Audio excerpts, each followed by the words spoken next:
Hello, this is William Hung, and it is Seltzer Time.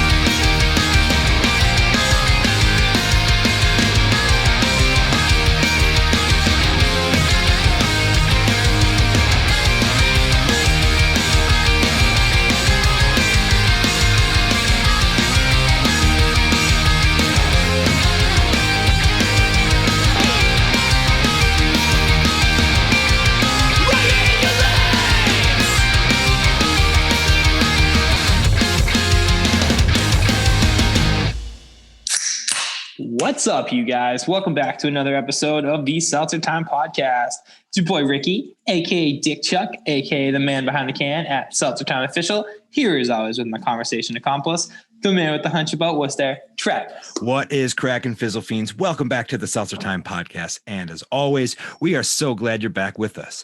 This week on the show, we're talking to Alex Mazin, CEO, president, and founder of Bud's Goods, a new cannabis dispensary that opened here in the city. But before we get there, y'all know what we have to do. Hey, Ricky, how was your week, buddy? What's up? Oh, Bud. I was just going to say Bud and stick with the branding. Whatever. Too late. That's cool. We'll figure it out. Yeah, you are. Hey, my week was great. What did I do? Worcester's had to move. So we officially moved pretty much everything this morning. Those were some really cool photos you were posting the other night. Dude, yeah. So shout out to Cliff Rucker and everything that he does, because he's a legend. But he's letting us use a space that he has in the Chamber of Commerce building. So we're right on Main Street, first floor. We have so much space. It's like kind of insane, which is exciting. Super exciting. Yeah, super, super exciting. He kind of came through in the clutch, like big time. DCU Center is is getting turned back into a field hospital, which makes a lot of sense. Worcester's can't be there, which makes a lot of sense because it's like basically in our, like right behind us. Yeah, seriously. So we can move out for hopefully it's only a couple of months, but who knows? So we're moving up to Main Street. There's a man who kind of runs all of, he's like the I don't even know what his official title is, but he's kind of like the guy who just runs all of Cliff's properties. If there's a problem, he's the guy you call. So like the superintendent. Yeah, pretty much. So he gave us a tour of facility manager is probably the better facility manager. Yeah, that would make sense. I don't know. So I don't know official terms. Anyway, I don't either, he gave you a tour. That works. Yeah. Yeah. So he gave us this like sick tour of the building, and that building used to be the First Mechanics Bank or something. It was kind of a play on Mechanics Hall. They just kind of took that name. Okay. So from what I was able to see, there's like 6 massive vaults in that building. And they're not even in spaces that make any sense for, like, one of them is the first one we saw is like, it's right next to where we are. It's the most beautiful door I've ever seen in my life. Like the design work and just when you're standing there and you're being told the story about this vault that was built in like 1860, and you're looking at it and you're like, how the hell did they do that back then without any of the technology that we have now? And it's right. On top of being wildly functioning, it's beautiful. This is a door that is supposed to be closed all of the time and locked and super hard to get into. But when you get into it, you're looking at like this absolute piece of art. Like it was an unbelievable experience. All the gears and mechanisms are exposed so you can see it. Yeah. I love that stuff. It's unbelievable. It's so cool. He took us throughout the entire building and out some like a back door, and you kind of see there's like an old thing, how they used to like pull the money up to the second floor.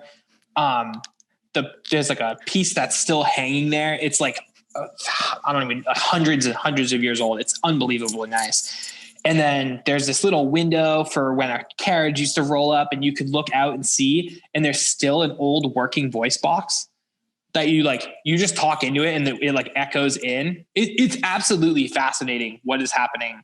What is downtown Worcester is unbelievably gorgeous. he took us through up like a really creepy staircase that I was very nervous to walk up as it is. And then you get to the top of it and there's another like vault that was like, that one looks like it came from the bottom of the Titanic. Still beautiful on the inside, but outside of it's like mad gross.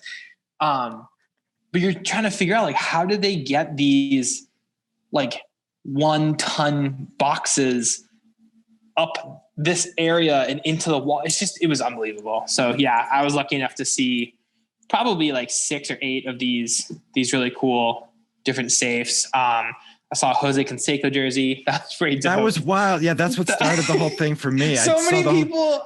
I wasn't going to post the safes because I wasn't really sure. I'm still not even really sure if I could post them, but nobody said anything. Emily Gaudibacus was like, "Oh, I see you got the tour." I was like, "Yeah." She's the only one that knew where I was. And Jared Foreman. Jared Foreman knew where I was too. 2 people in the neighborhood. Exactly. But there's a door in the same room that the Canseco jersey is in. There's a doorway. I don't remember if I posted it or not. It's cemented in, but that door went into the catacombs. And like, you're fully underground. It's unbelievable. That is the coolest building ever. So I do want to be able to walk the catacombs sometime. They don't let anybody down there now, but I know I want to do it so bad. It's all I've been thinking about. To get like a sanctioned tour. It'd be dope. So that was a pretty, sounds like you had an exciting week. Yeah, it was pretty crazy. I watched the Foo Fighters live stream on Saturday, which was awesome. And that's pretty much it. The NHL dropped the retro refresh jerseys today. Okay. So Adidas picked up the contract to make all of the NHL jerseys like 2 years ago. To do that, they pulled back on having a third jersey, or maybe it was last year. I think it was the first year. So pretty much every team didn't have a third jersey last year. They were going to wait a year and then release them. So they released them this morning. And what they did was they took like a retro design for every team and they just kind of like swapped it out a little bit. So the Bruins one is the jersey that they wore in 1990. But instead of being black with like gold trim, it's gold with like black and white trim. I thought I was going to hate it, but I fucking love it. I think they look so good. Some of the teams look really bad. The Minnesota Wild one is absolutely gorgeous. I am pretty sure I have to buy that jersey because it's just so clean. But yeah, I was pretty nerdy today when I saw those. I just keep going through and looking at them. They're really, really, really nice. But how was your week? It was good, man. It was real good. I worked a bunch. That's typical. I made pasta. I made pasta for the first time, which was, hell yeah. Second time. First time that it was good. We made it. We watched this dude binging with Babish. I know I brought him up on the show a couple times, and he made this pasta al limon, which is just this super simple pasta, lemon, garlic, and some red pepper flakes. And he rolls it out with a rolling pin, and I tried doing that and failed hard. And it was like these thick boy noodles, and it was very toothsome, and it was just kind of hard to eat. So my mother-in-law lent us her pasta roller, and Sarah and I rolled out. We've been cooking a lot together during quarantine. Yeah, which is stupid cute. We've been doing that too. Oh, it's so fun. It's like, yeah, it is nice. Seltzer burbs. I know. Hence the fact that you don't drink these while we're recording. Yeah, no, it's all good. So that came out really, really well. And then we spent the weekend doing yard work and raking leaves and doing this homeowner stuff. Yep. So yeah, it was a good week. It was a solid week. And I don't know, typical, just trying to figure out what the hell's coming next. You know what I mean? Oh yeah. Like everybody else, trying to figure out what the heck our president's doing, what the heck's our community's going to do, and what our holidays are going to look like. We had to make the call this week. Yeah, so that was probably the hardest part of this week is we made the call, and we will not be going down to Connecticut, and we will just be staying here. And this is going to be the very first Thanksgiving where it's just Sarah and I, which is kind of cool, a little sad, and a little lonely, but kind of cool because we're going to make a chicken and we're going to make like a whole bunch of sides and shit. I'm just going to do it up just for us. Why not? There you go. Yeah, we haven't. I imagine. I mean, we would have stayed local either way. Haven't fully made a call on what that's going to look like. It kind of depends, but either way, I mean, no matter what, it's going to be very, very, very small, but we'll figure. Yeah. I'm sure we'll make that call soon. But yeah, the holidays are going to be a lot different this year. So, I mean, but we're going to try to make as much fun of it as we can. Like Sarah and I talked about. So again, we're making stuff together. We're going to make cookies, and we want to go just drop off cookies to a bunch of people and like do a little, like, you know what I mean? Drive-by cookie drops. Yeah. Just like seasonal shit, you know, fuck it. That's what's up. Let's have some fun. I miss my friends, and I want to show them that I still care about them. Right. So we're going to be like, we're going to pop in the vibe, pop around like Worcester's Santa and throw cookies at people's door fronts. Yeah, that's awesome. All right. Well, that's a stoner thought. And that's as good as a segue as I can muster for talking to Alex. So enjoy the convo, buds. Cool. What is cracking, Fizzle Fiends? This week on the show, we are talking to Alex Mazin, CEO, president, and founder of Bud's Goods. Alex, thanks for making time for us today. Travis, thanks for having me. Ricky's here too. We're all partying. What's up? And first and foremost, thank you for opening up another wonderful cannabis dispensary here in our city. I love the fact that we are getting so many, and I love that yours is different. Like the style of yours is different. Ricky mentioned it a couple of weeks ago, where it really stands out as just cool, classic, and clean. Kind of what brought you to take that position on cannabis sale? So a couple things, really drove me. One, I think ultimately, we originally tried to pursue the effort of what we call being fully vertically integrated, meaning grow it, process it, sell it. And ultimately, it just was such a large undertaking that I said to myself, like, let's just focus on retail. Like, that's enough as a business, but let's do it different. Let's not just be another dispensary. And so that was sort of what triggered us to saying, okay, if we're going to do one thing, we got to do it better than everybody else. And then the second element was, I know cannabis and the legalization of it is a very serious topic, from social justice to tax reform to community investment and rejuvenation and all those things. But at the same time, it's weed and it's cannabis. And I'd like to keep it fun to some degree, because that's one of the things that we all love about it. And so I wanted my brand to reflect that and to not just come off like I'm reading and following the regulations based on a lawyer's interpretation. I wanted to put something in there because I thought, some spirit and some soul into the brand, because I thought one day we'll travel to the West Coast and there will be an East Coast brand that's on sale on the West Coast. Like, that's what I would dream to achieve. And so in launching Buds, it was really about finding the best locations we could. And by best, I mean the ones that appear to be the most normalized, the ones where a Starbucks would go or a Bank of America or a CVS would want to be. So starting with that, the locations, that was the first big hurdle. If you didn't get that, then you couldn't just launch a brand to the level that Buds is at. Once we got through the locations, I think part of the other thing that really drove it is I grew up in Worcester. I'm a graduate of Doherty. My mom and I, bounced around a few apartments in the Tatnick Square area throughout my childhood. But like, this to me was a very personal project. And if I was going to do something like this in my own hometown, I had to do it better than everybody else. Hell yeah. I respect the hell out of that. Worcester would be a competitive market because Worcester is the capital of cannabis on the East Coast. We're the Denver. People just don't know that yet. And so in thinking that way, so I said, awesome. In thinking in that mindset, I said, this is my home court. I have the advantage and I have to play into it. And I have to make sure I create something that everyone who is from Worcester will be proud to go to. So that was really how the overall thinking of like why this store came out to be the way it was, and to really build that brand that connects to the New Englander. For me, it's that hardworking New Englander, someone who does the Cape in the summer, hits the Vermont in the winter, and like doesn't bitch, just kind of gets their stuff done.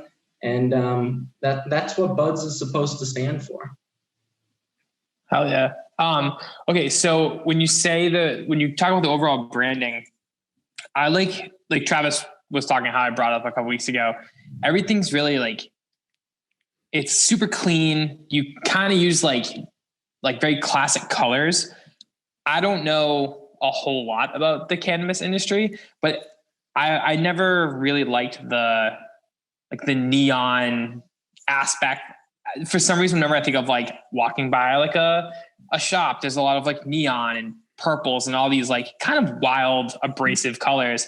And then you guys opened, and I really liked like seeing the sign, kind of watching your spot come to life, and then finding you on social media. And I was like, wait a minute, this is what this is going to be. Like, it kind of has like a 47 brand type feel to it. Everything's clean and really, really, really cool. Was that your vision, or do you have like a creative director that kind of handles all that? It's definitely, I would say, nothing was there without my thought or input or involvement. It definitely takes a team to pull all this off, because to pull off a brand, like we're talking door signage to tiling to rugs to ceilings to acoustical to like lighting to just like how I want you to be greeted versus how I want you to leave versus how I want that whole interaction to be with the flower and with products. So obviously there's a zillion little things to pull it off, and I'm not the only one.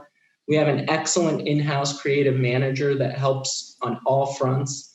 But in terms of like the initial aesthetics, it really, for me, it was just when I left Worcester and I graduated from college, I moved to New York City, and I think that sort of exposed me to seeing like the best of all creative angles that businesses can do, from toy stores to restaurants to clubs to lounges to bars to coffee shops. Like, you take all these things that you just are exposed to, and you say, like, I'm just going to do what I like.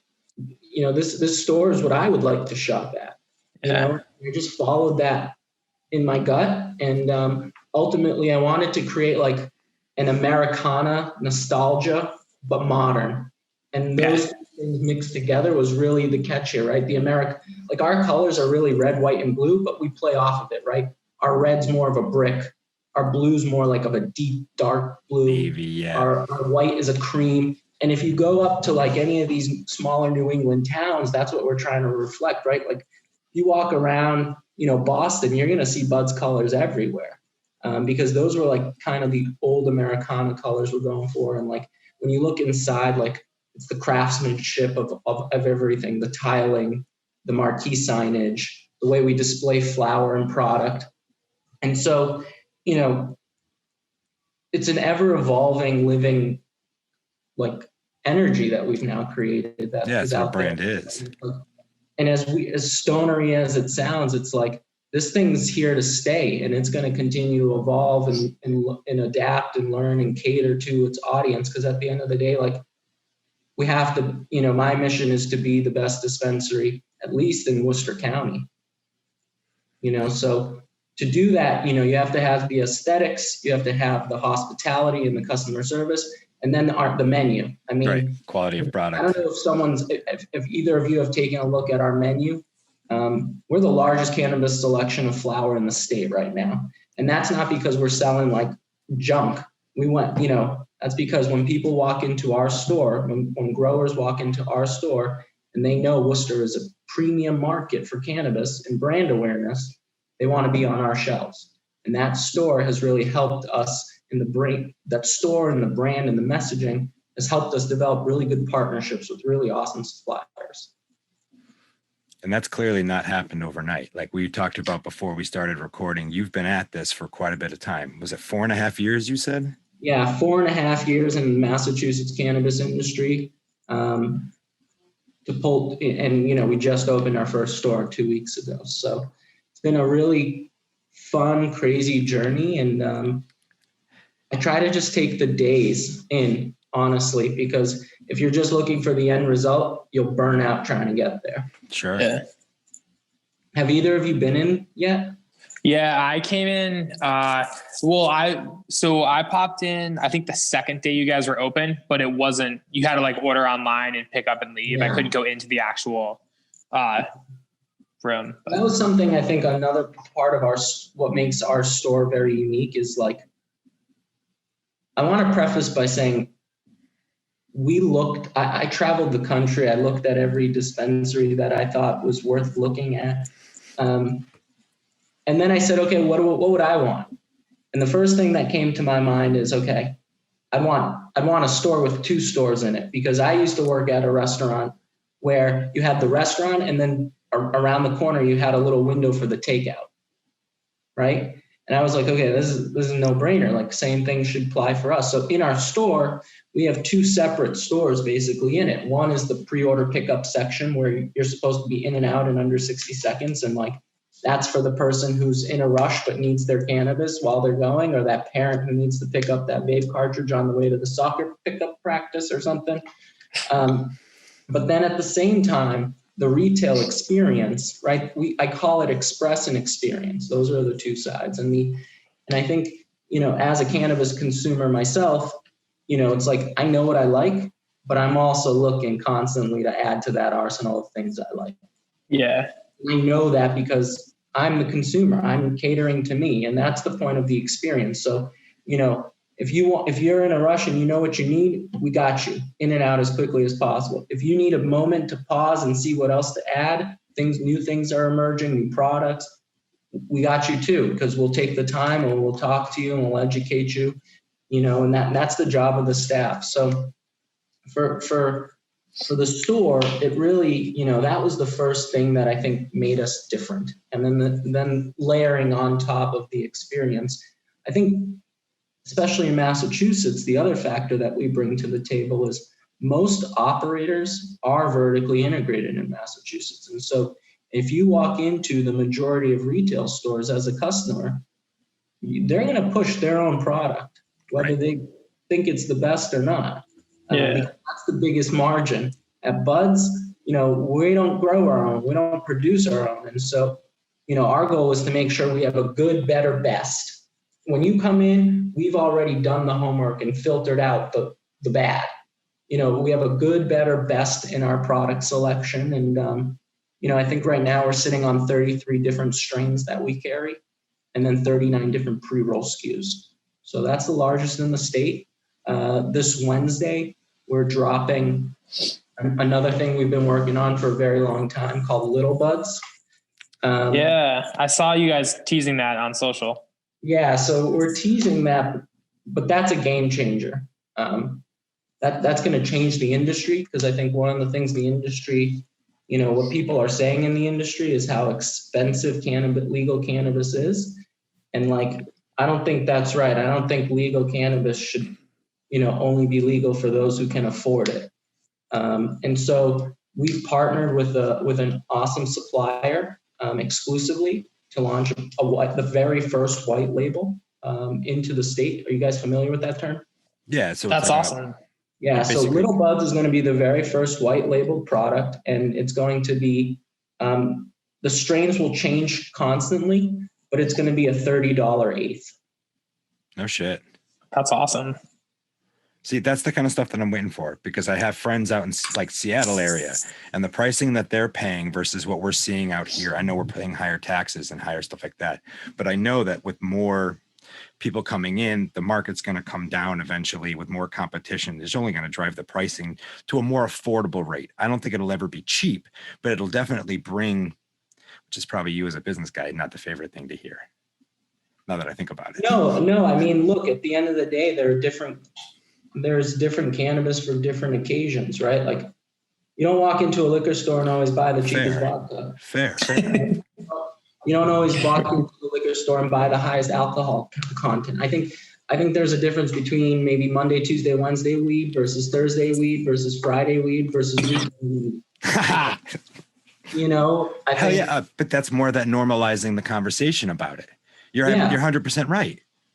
So for me, it's all about like, I want to make sure my neighbor who's right next to my store can come into my store and buy from me as well.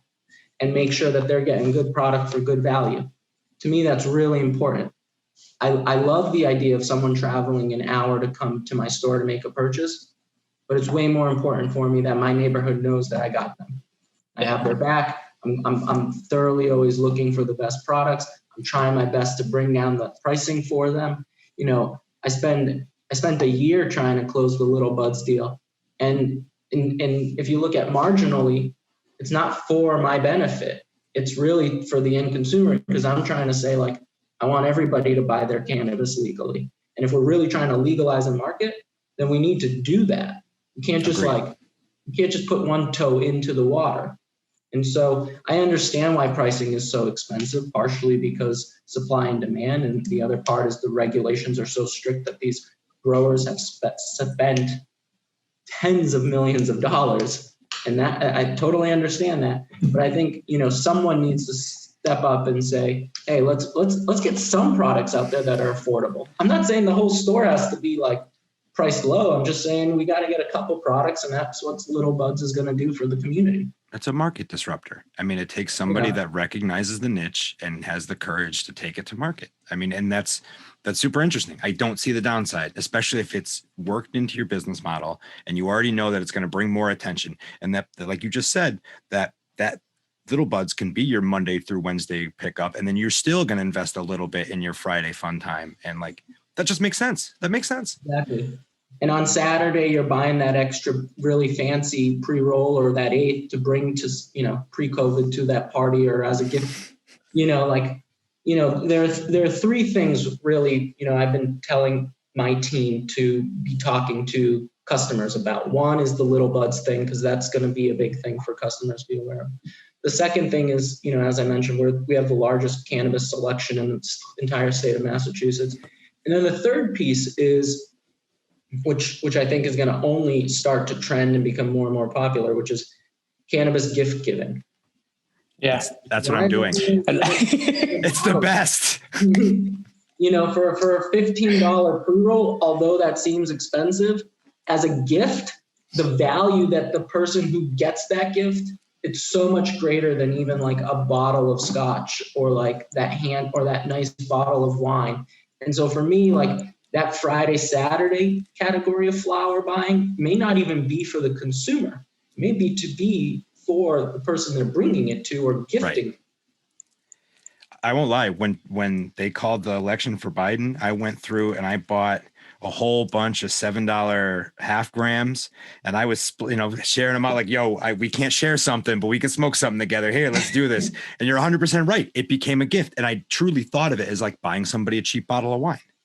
Yeah. And their perception of you is way greater than that bottle of wine you would have handed them. Agreed. And it's also different. Travis is the best gift giver this year for sure. Right? I'm stuffing stockings with cannabis gifts this year. Yeah. And so, you know, our, you know, staff is trying, we're slowly getting into that. People realize that's the case.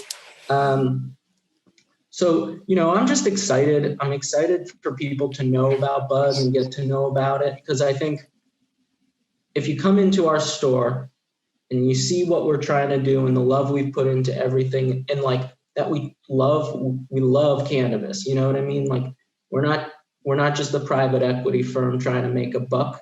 We want to be the best because we love what we're doing. I also like the fact that you could, like Ricky was mentioning before, you didn't take the medicinal route on it. Like it definitely feels like a classic pharmacy in a way, but it doesn't feel overly like it's almost too clean and like too sterile, I guess is more the way I'm going. Well, sterile with no life is like medical. Exactly. Yeah. Exactly. Yep. Sterile with style is just, you know, no one with style is dirty. It's fresh. Yeah. Exactly. You know, it's like cleanly. I'm OCD. I walk in there. If I see one tile that doesn't look shiny, I freak. You know, politely, of course, but like I want people to take, especially during COVID, nobody should be walking in saying this place feels clean. Yeah. It shouldn't be happening in any business. But, you know, this is a brand new shop, you know, and I would say it's one of the nicer probably retails in the entire city, regardless of what we sell. Absolutely.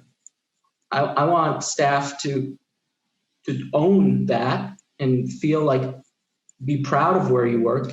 Pride of place. Clean. You know, I handed it to you clean. It should be returned to me clean. You know, our staff is awesome. You know, they really understand the opportunity ahead of them and how early they are in their careers to grow, and what it means to work for Buds. You know, my hope is to build a platform for employees who can continue to grow, whether it's internally, but if we don't have the room to grow internally, I want my employees, when they put Buds on that resume, you want them, right? It's that Harvard University stamp of approval almost, or like, you know, I imagine what like Patriots players feel when they go out there to be recruited. Like, oh, you played for Belichick, you're good. Yeah. That holds a lot of weight for sure. I see it moving more towards the craft beer industry. And like, there are these players in the craft beer industry that if you worked for, I don't drink beer, but if you work for some of these big guys, you can get a job at anywhere. And I imagine at a certain point, cannabis industry is going to be just like exactly that. Right. That's right. Yep. And I also love the fact that we can now talk about these strains and talk about this stuff and have these like, you know, refined conversations about this stuff. And you could chase down and follow one strain down. I'm now on Leafly looking up different recommendations and trying to, you know, I'm a designer, so I'm spending my time. It's a lifestyle, right? Like, I love it. Weed's not, I keep saying weed, I know it's not the most appropriate. Cannabis is not just something. It's a culture, it's a lifestyle, it's a movement, it's part of history. You know, it's not just like another retail. You know, I've been open for 2 weeks. I have people who've been in over 5 times. I can't that doesn't surprise me. That's awesome. Especially if you're buying low quantities. Yeah. But that's the way it should be. Yeah, like come in, get what you need. Don't worry, we're going to have some next time you show up. Like, you don't buy 15 bottles of tequila every time you go shopping. You know, you buy a bottle. You buy for what you need at that moment. And I think, you know, we're working there. Supply is definitely an issue, but, you know, we're doing our best. And I think that's all, you know, right now with the market the way it is, you know, if I live near Buds, I would be proud to call it my dispensary. Yeah. I'm like I was saying earlier, I live super close to you and I couldn't be more excited that you're that close. I mean, my girlfriend's sister was in your spot over the weekend and she was like just as excited because she lives kind of like, she pretty much lives almost directly between me and you guys. So she's even closer. Her and her boyfriend were pumped. And I think, you know, growing up here, I know the location that I have is super special. It used to be Eastern Border.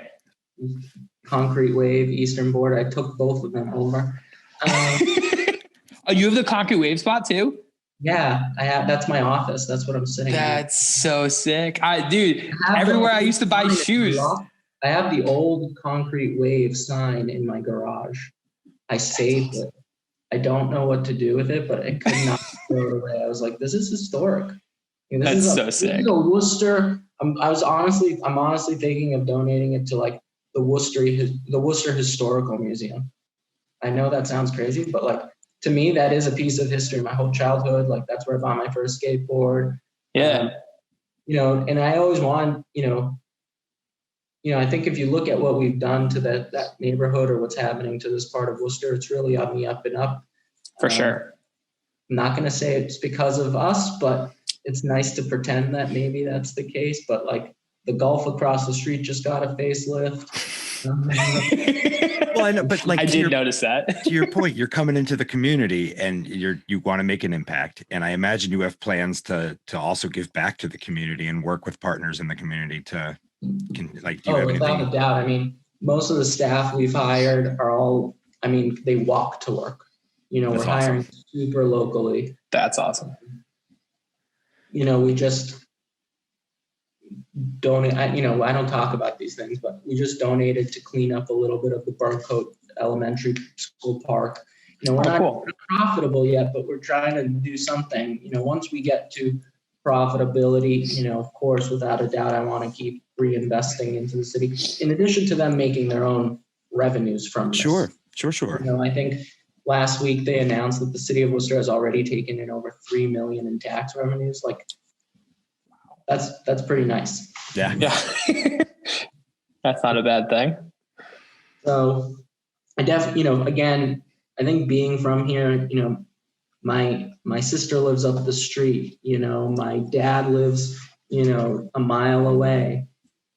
I take it more personally because it's home, and I don't want to would never want anyone to think like I didn't try my best at this, and I would love to, when someone walks in there, for them to feel super proud. Like that's their dispensary.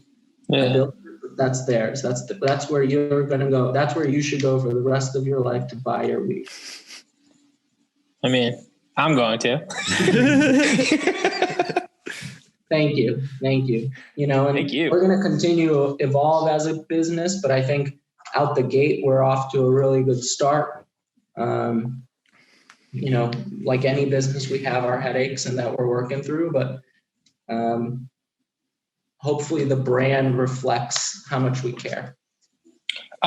So in your Instagram bio, I saw that you guys have 2 more locations opening next year. Yeah. So we're currently under construction for our second location, which is in Abington, right on the Weymouth town line. And then our third location, which will be probably September of next year, it's in Watertown. So Cool. Very excited for those 2 locations. I think they're very special in their own way. Our Abington location is right on Route 18, which is kind of like the Route 9 of the South Shore. It's the only one really in that area that's been being allowed to open. There are a lot of towns that are abutting our town that aren't allowing adult use sales. So that's great. And then our Watertown location is the only retail in the same building as residential. So it's a mixed use building. So that's going to be a really cool new project. That's going to be, I actually just had a design meeting yesterday That would be on dangerous. it. And that's going to be Bud's house. So Hell yeah. you're going to walk in, you'll be on the porch, and then you'll walk into the house and you'll be like in the pantry. And as you're walking through shopping, you're just going to kind of peruse through Bud's house. That's so sick. Thank you. Let's see how we pull it off. You're like the Johnny Cupcakes of weed. Well, truthfully, that's what I've been picturing. Like there's definitely So some awesome. aesthetic similarities. Yeah. I just want to do it differently. I don't, every Talk time about a disruptor. Yeah. Every time we get news coverage, I don't want to be known as the 80th dispensary to open. That's not my goal. Right. Our goal is to be like the wow factor when you walk in. Like, I don't want you talking about the fact that I opened a dispensary. I want you to talk about the dispensary. Get away from the fact that we just opened doors. Yes, that's an accomplishment, but It's the first of many. It's the first of many. Really, what we want to highlight is the store and the features and the products and the little buds and like the branding and how do we want to connect to our audience. That whole thing has been a lot of fun. And I'm really proud of the brand and how it's evolved. And I was sitting on the couch last night with my wife reviewing my Instagram and just going through it. And I was looking at one photo. It was the counter, and it's the inside counter with the marquee. And I turned to my wife. I was like, I can't believe this is my store. It's a very surreal feeling for myself to think that that's my store. And every time I walk into it, I'm always like, man, I love shopping here. That makes sense because I built it for me, and hopefully other people like it because there are many people that probably like things that I like. Yeah. Speaking of your Instagram, I want to ask you, when it comes to posting, I know there's definitely restrictions. There's legal restrictions, right? For what dispensary can post, correct? Yep, absolutely. Okay. We're not allowed to post technically product. Yeah. And price that well, you can post product. You can't price that product. Okay. You'll see other dispensaries featuring, flowers, things like that. But if you look at our account, we haven't posted any new things. I know. It's interesting and very impressive that you said, you've only been open for 2 weeks now? Yeah. And like scrolling through my feed, I think I follow you guys both on my personal account and the Seltzer Time account. And it's funny because like you don't post any product, but even just scrolling through, as soon as I see your stuff, like without looking at your handle, I know it's you guys. It's like that's the perfect. Well, that's just brand consistency. Even to Jennifer, when we were talking to her setting up this meeting, she kept calling us buds. And at the start of the brand consistency is on point because you are setting a mood and it's just a whole feeling. It's great. It's awesome. I look at you guys are buds. Like you're literally, what I think about hardworking dudes who are following their hearts and their passion and believing in things, and like you're cannabis consumers, but like that's what you do in addition to who you are. It's not who you are. Agreed. Yeah. And I think that's one of the things we're trying to help people understand is like, my store is not just designed for the cannabis consumer of today. My store is designed for the cannabis consumer that will be. Of tomorrow. Yeah, basically, right? Because like Tomorrowland of weed. I want to go there. Sorry. I always said if there were no regulations, I'd hang a banner from like my store over to the Gulf across the West Boylston. and it would just say entering Bud's land. Now, if there were no rules and regulations, I would be definitely doing that. That's awesome. But, we look at like the Department of Justice estimates that 15% of all adults over 21 consume cannabis. I don't think it's that low, but let's say, let's say, it's 20%. You look at alcohol consumption, 77% of all adults consume alcohol. So even if cannabis gets to like 30% or 40%, that still means that there's so many more people that don't consume today. Like I'm blown away by our edible sales right now. Like that's my market right there. The people who are buying them, it's a whole new consumer. It's the person who used to smoke but doesn't smoke because they're older now, but definitely wants to get back into it. The edible is like the new gateway drug. Yeah. The lozenge, man. I've heard a lot of people hype up the lozenge because, again, if you get like a really high ginger lemon one, you're not tasting that cannabis flavor, and you're still getting a lot of those. Whether you go CBD, high CBD, or high THC, you're still getting the effects you're after. Yep, and I think people like that because it's like takes a few moments. I would say the negative thing with edibles right now is they all taste really good, and it's like too small of like a portion to satisfy that desire of eating that delicious thing. Like, I would like to eat like half a candy bar instead of just a piece of it. Or I'd love to eat like a few macaroons or a few brownie bites instead of just one. So I think the space still needs work there to try to figure out how to like equate a normal portion to like the dosage that I need. Yeah. Well, I'm all waiting for infused meals. Like I have a buddy out in Chicago that talks like they do this dinner party where they have like all this really high end food and it's all infused or medicated food. And it just looks insane. It looks so friggin' tasty. And like, you'd pay $100 a plate for it. I'm waiting for that kind of stuff to start entering. I don't know what the regulations. Social consumption is on the radar of the CCC, and they are talking about it. But I think they want to first get through how this delivery stuff will play out before they start rolling out the social consumption component. So social consumption being in a restaurant? Basically anywhere where you're out and about and you can consume. So one idea that I have, don't tell anybody. Do you want to pause the podcast? No. My desire, if that ever occurs, is I would love to take over like a warehouse space somewhere in Worcester. Yeah. And I would love to turn it into like a huge, kind of like what you see as like a beer garden, but more as like a smoke garden, where we have cornhole and we have, Pac-Man and Donkey Kong and other video games, but then, other really cool board games that most people don't see. Like I once saw a wedding venue company that like has made, dozens of different games that they found from like medieval times, and they just come to a wedding and they set up all these games and all these boards and people can just play them. And I was like, I could do that with weed. That's the beauty of weed. You could just do anything with weed and it's better. Ever looked at a 20 on weed?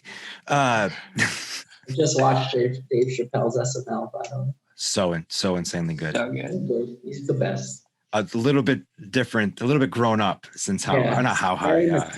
Very mature, and then he like spins it. Yeah. Come get these lessons. Too. I would love to. But yeah, so ultimately, you know, I want to change every element that I possibly can of this industry on the retail front. Sure. Product, the experience, the brand, you know, those are the three things that we really want to make different. That's awesome. Did you run, I mean, I know it took, you said 4 years, but due to the pandemic, did that kind of push you guys back a little bit? Definitely. We were in the middle of construction of our space during the pandemic, you know, right when it hit. Yeah. It was, you know, our project never came to a dead stop, but it was very slow because we can only have one trade in there at a time. So let's say we wanted to run a pipe, right? Like for the bathroom, a good example. I needed the guy who came in to cut the concrete. He came in, he had to do it. Then I had to leave the space vacant for 24 hours. Then I had to let the plumber in, and the plumber came and did his thing. And then they had to leave and wait 24 hours. And by the way, while the plumber's in there, I can't have the electrician in there either. And so like that just started to delay it. And then the other thing is, you know, a lot of contractors were making more money not getting paid because of government subsidies versus going to work. And I don't blame anybody for getting paid more and staying at home versus not. They're buds. But it did screw me up.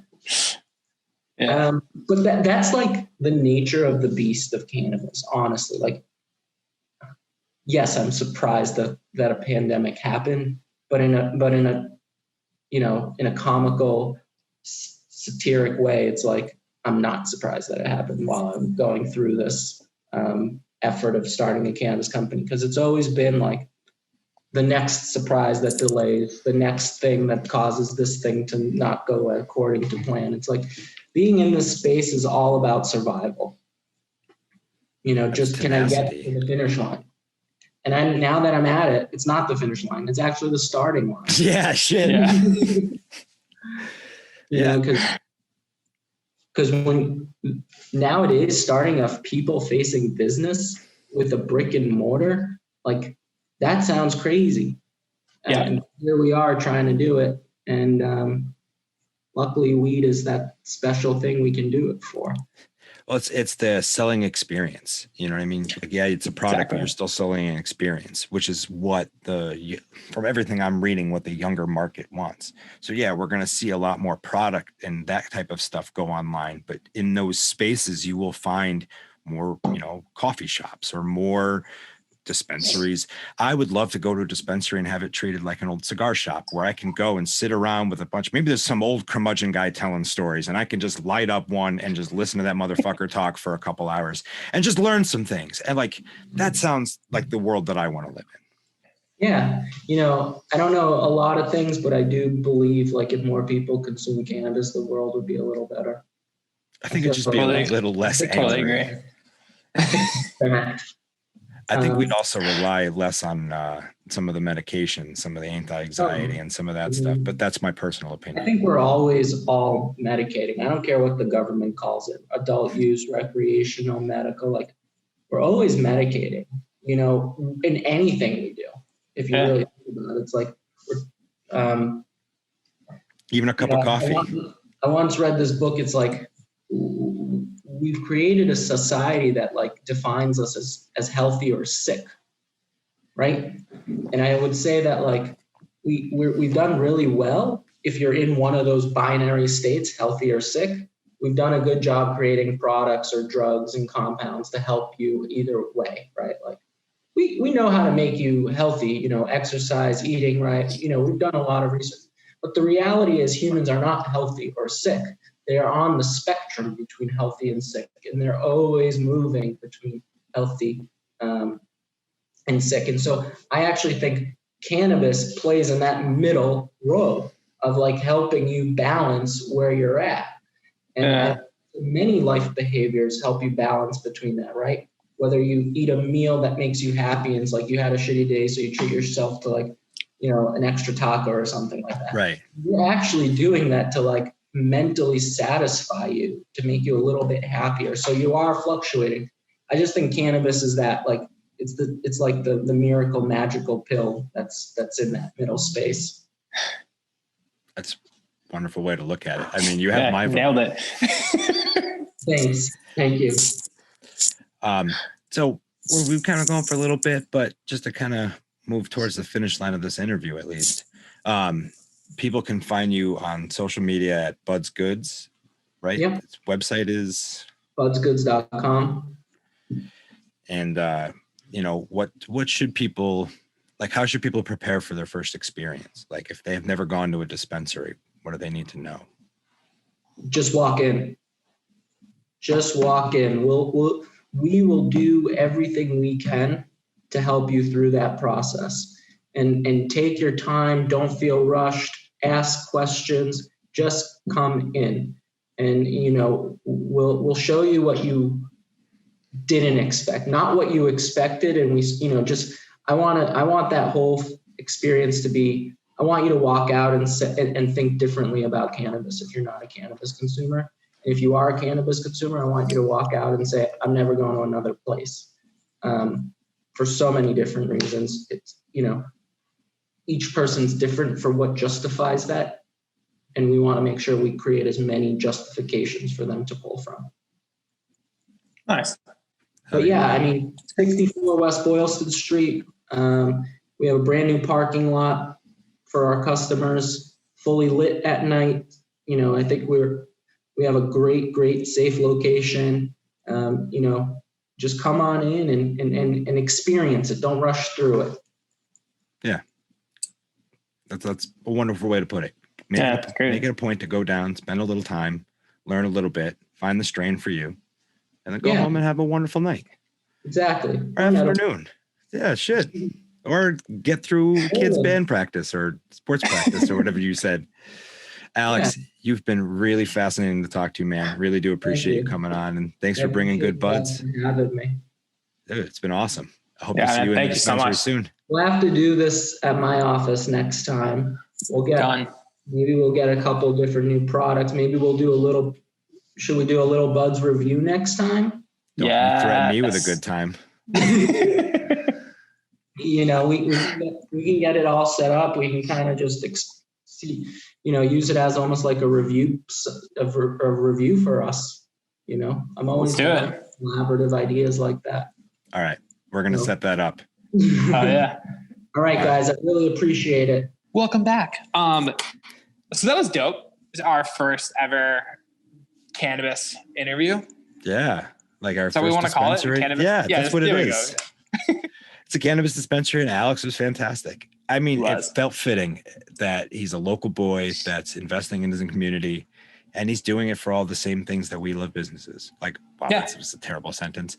But he's caring about the consumer. He's caring about how the product is being sold and how it's being displayed and how it's being used. And that shows, even though you're not going to have maybe like that top down, what am I trying to say? I love that he's being innovative. I love that he's bringing new products and trying to find new ways to connect to his community. That's what I'm trying to say.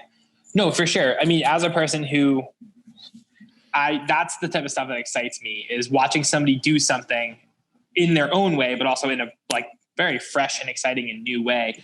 I mean, going there was a very great experience. I'm excited to go back now that you can go inside and actually like kind of look at the showroom area. But yeah, I mean, the product was great. Their branding is amazing. I can't say enough good things about it. I think it's so cool. I love just that, like, simple. I couldn't find the right word. And then whenever he said Americana, I was like, dude, that's it. You fucking nailed it. Like, it really is. It's like so ingrained in everybody's mind, like how perfect that is. Yeah. It's just lovely. It's just classic. Lovely. There's just something classically gorgeous about it. Yeah, for sure. For sure. Yeah. Super, super, super, super fun. So thanks again, Alex, for coming on and for sharing your story with us. Yeah. Look for maybe we'll do some more things together in the future. Yeah. All right. I think it's about that time. Cool. Let's go. Hit us with that good Solon. When you hit them with those stones, ow! Gotta slap them with those pokes. Oh, yeah. Stokes and pokes. All right. I'm going to start by poking something that you told me was cool and I've been quietly hating on for months now. And Okay. all of a sudden, What is this? so Friday, I have a conversation with Sean Connolly, good friend of the show, good homie of ours. And, you know, we just grabbed coffee over at New Tradition. We were shooting the shit. And he kind of casually mentions that you can get his album now on TikTok. And I said, what does that mean? And he says, you can play the songs on the videos. And again, I know what it was. I know what TikTok is, like, regardless. I understood what it was. I just didn't really use the platform. Yeah. So Friday night, I'm here. I'm very stoned. And I get like that flash of memory that he says that it's on there. So I'm like, I wonder if I still have it on my phone. I had it downloaded at one point. I didn't have it downloaded still. So I re-downloaded it, logged into an account, and then decided to make this video of me lip syncing Sean's, one of the tracks from Sean's album. And it was fun. It was stupid fun. Like it took me 5 tries to get the timing right. And then just sitting there, like after my video was posted, I'm like, what do other people post on this shit? Like, what is this supposed to be?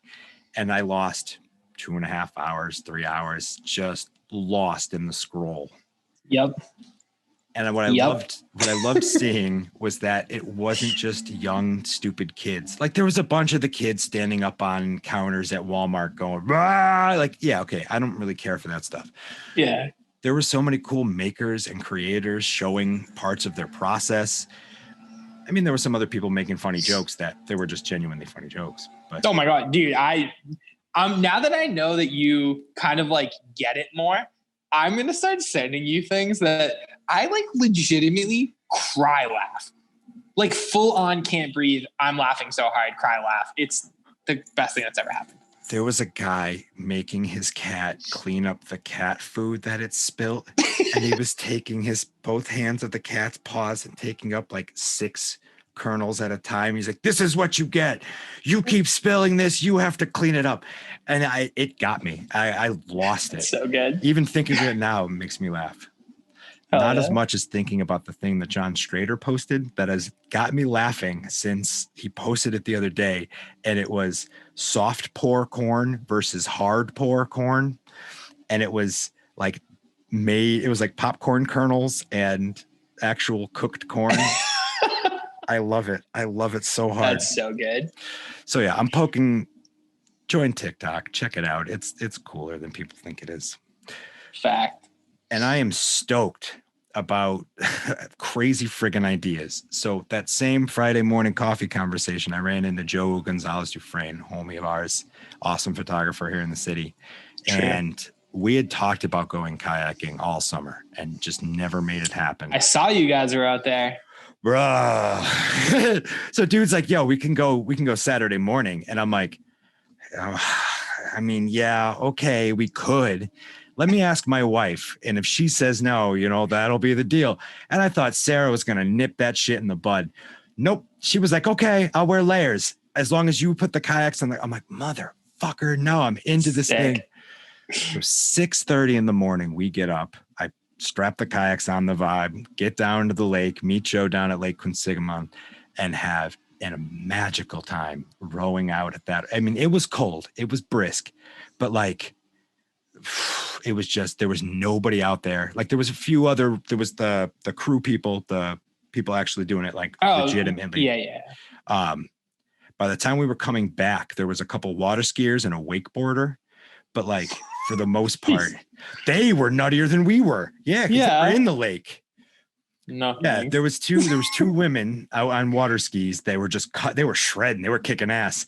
And then this big, like, I don't know, I'm going to call it a chug-a-lug boat, but like this big freaking like low hauler comes rolling through, and there's a dude on a wakeboard, and he's just riding the waves, pumping the waves, but he's not holding a rope.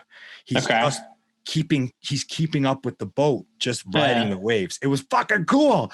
So we're just sitting there watching this at 7:30 in the morning on a Saturday in the middle of November, in the middle of a lake. That's awesome. It was That's awesome. sick. Like, I'm so glad Joe talked us into it. I'm glad Sarah was into it, and I'm glad we did it, because now he's like, yeah, we should come out here when it's frozen, when it's partly frozen. And I'm like, fine, all right, let's try it. So go do crazy things. Hell yeah, that's what life's about. Nice. What do you got for the people? All right. Okay, so I need a poke. I didn't come prepared for this poke at all, but I need a poke. I don't know, man. Everything's like pretty good, I guess, for me at the moment. I can't even think of anything that I'm like bummed about. That's okay. I would say, are you getting enough hours playing Tony Hawk? Oh, dude, I haven't. That's a good poke. No, I'm not actually. I've been busy. I haven't played Tony Hawk in a while. Last night I did play like 2 hours of NHL 20. I have to get NHL 21. That's my poke. I need to poke myself into getting that. Why? What's different about the game? I want the new one. No, I don't know. I get it. I definitely, I guess my poke is, that's a good idea. Actually, thank you for that. So my poke is, I have talked about this a bunch, my relationship with video games. I just like to build teams and sim and trade and do all that type of stuff. I get so into it that after like 4 seasons, I'll then start making moves that I know I don't want to make, just to like make trades and be like, oh, I wonder how many first round picks I can acquire. And I'll try to like make trades with teams where I get their first round pick, but also I'll try to get like 2 of their best players, and then I'll flop them for other picks. That way I make them bad, so their picks higher.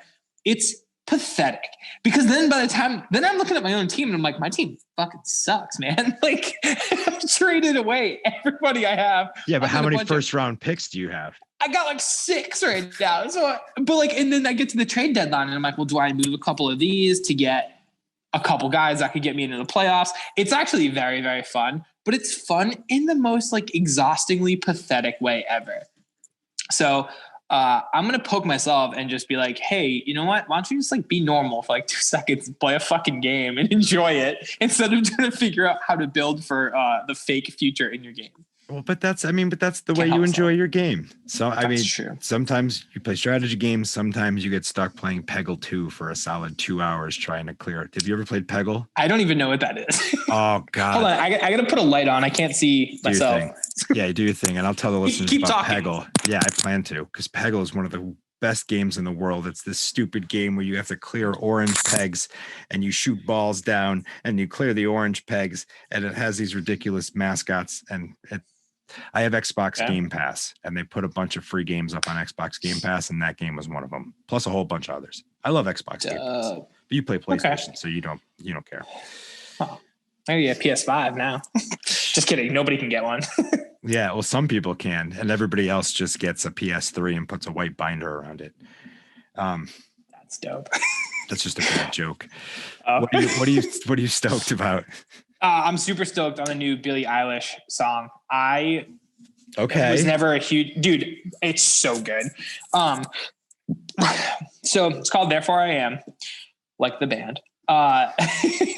So Billie Eilish. Whoops, just do my pen. Billie Eilish is phenomenal. I like the fact that she like kind of sings but kind of talks. Her voice is really, really interesting to me. And the music that goes along with it is just so insane. I think it's just so impressive. I can't wait for that record to come out. I think it's great. So I will say that up until recently, I didn't understand Billie Eilish either. And I'm still not a huge fan, but her Tiny Desk concert came up with her and her brother playing, and it was just her playing piano and sing, and her voice is gorgeous. And it's awesome.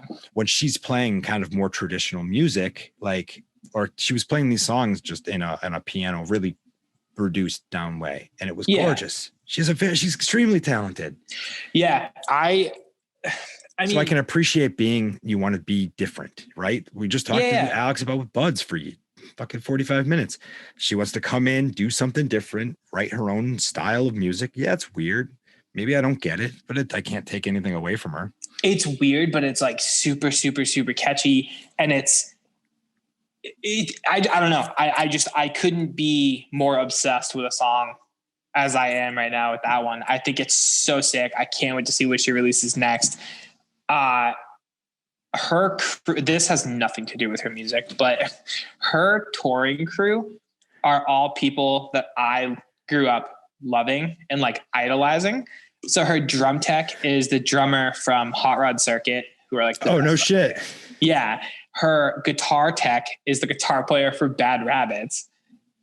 Yeah. And her tour manager is Brian Marquis, who I've seen a million times solo acoustic. But he was I think he was in Therefore I Am. I'm pretty sure he was in Therefore I Am. He was in like a Boston. Is it Therefore I Am? I think it is. I'm going to look it up and I'll let you guys know, but I'm pretty sure that's who it is. I know Brian Marquis is her tour manager, but I'm pretty sure that's the band he was in. But I didn't know about him in that band. I knew about him as he had like a kind of like a solo acoustic career, I guess. But it was a big thing with the Vans Warped Tour. They did these 2 or 3 years of the acoustic basement tent. Okay. And it was just like Bad Rabbits. One of the years they were on Warped Tour, they also were in the acoustic basement. Vinny from I Am the Avalanche and the Movie Life. And it was cool because these bands would be on the tour and like, there'd be like 2 or 3 like acoustic art, like Koji and Into It Over It, who are only acoustic basement artists. Then you'd have like Transit, who would have a regular set, but then also do an acoustic basement set. So you get to see some of your favorite bands like twice in one day. And then there would be like an acoustic basement tour in the winter. And Brian Marquis kind of ran all of that as well as performed. I thought that was really impressive. And then because he's perfect at his job, got the job to be the tour manager for arguably the biggest artist on the planet. So you think she's the biggest artist on the planet right now? I mean, okay, on the planet, no, that's definitely like a Taylor Swift type thing. But I would say she's on the rise. In terms of importance, I 100% put Billie Eilish above any musician that's out right now.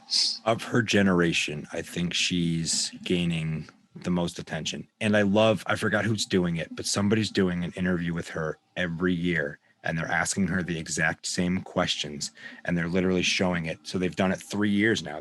Really? Christmas will be the 4th year, and you can literally watch her answer the same question, and like her style changes and her kind of mannerisms.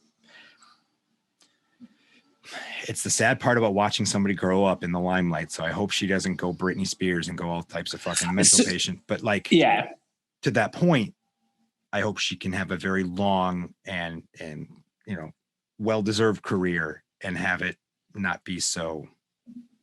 So I obviously don't know Billie Eilish at all, but watching the way that she handles everything is extremely impressive for somebody who is that young and who was, I mean, obviously was younger when they started, but like she did like a Instagram TV thing where they did they were preparing for a live stream concert, I think like last week or the week before.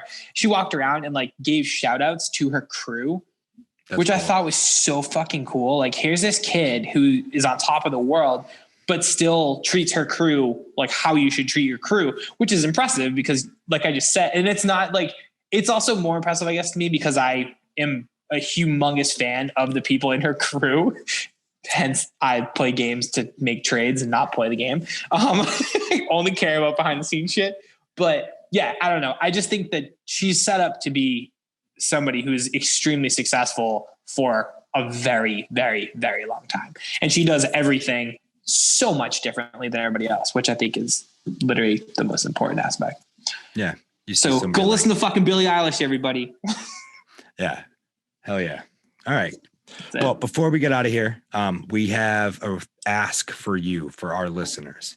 We are slowly approaching 100 episodes. 100th episode? I don't know. Anyway, our 100th episode and need your assistance. We would like you to record like 1 minute, 2 minute videos tops about maybe you're ripping a Seltzer Time. Maybe you're just showing off your favorite things about Worcester.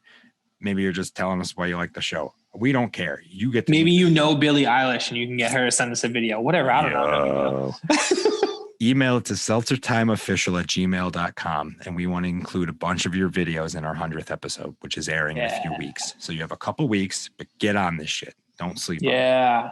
And if you have a connect with Taylor Swift or Billie Eilish or Bill Murray or that's Ryan Reynolds, I'm going to DM him. But we're not really sure how we're going to do a 100th episode. But I think if Ryan Reynolds is like, yeah, guys, fuck it, I'll come on the show, I think that'd be kind of cool. Other than that, like, let's see what happens. Other than that, it might just be us playing videos and listening and reacting. Exactly. But until then, find us on the internet. Find us on the internet at seltzertime.com. Find me at travisduda.com because I just revamped that shit. What?